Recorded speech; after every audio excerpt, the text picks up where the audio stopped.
आलोय आपण ऑफिसला. तर व्हेरी व्हेरी नमस्कार मंडळी. तर आज आहे आपल्या चॅलेंजचा डे 14 आणि आज आपण जाणार आहे. एक ऑफिस आहे जिथं आपलं महत्त्वाचं काम आहे. ते काम झाल्यानंतर भेटू मग. चला सकाळी सकाळी मस्त आपला एकादशीचा साबुदाणा खाऊ आणि निघू. आलोय आपण ऑफिसला.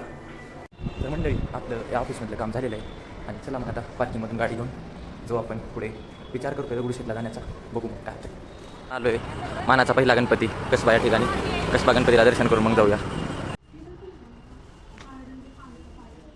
आपलं कसबा गणपतीचं एकदम सुंदर दर्शन झाले. 12 ते 4 मध्ये मंदिर बंद असतं, तरी बाहेरून आपण दर्शन घेतलेलं आहे चांगलं. तर आता आलो इथं मग दगडूशेठला पण जाऊन आज मकर संक्रांतीचं. चला मग आलोय आपण श्रीमंत दगडूशेठ हलवाई गणपती मंदिर. चला मग दर्शन घेऊ मकर संक्रांतीचं. मस्त एक मंडळी मधून आमचं दर्शन झालेलं आहे सुंदर. तुम्हाला मी बाहेरून दर्शन देतो. गर्दी तर आहे मकर संक्रांतीची, जास्त नाही पण आहे थोडीफार. मंडळी आपलं सुंदर असं दर्शन झालं आहे. मंदिराचं ना आता गणेश जयंती येते ना, त्याच्यामुळे मंदिराचं रंगकाम गणपतीचं रंगकाम चालू आहे. त्याच्यामुळे जास्त फोटो व्हिडिओ तिथं काढू दिले नाही. चला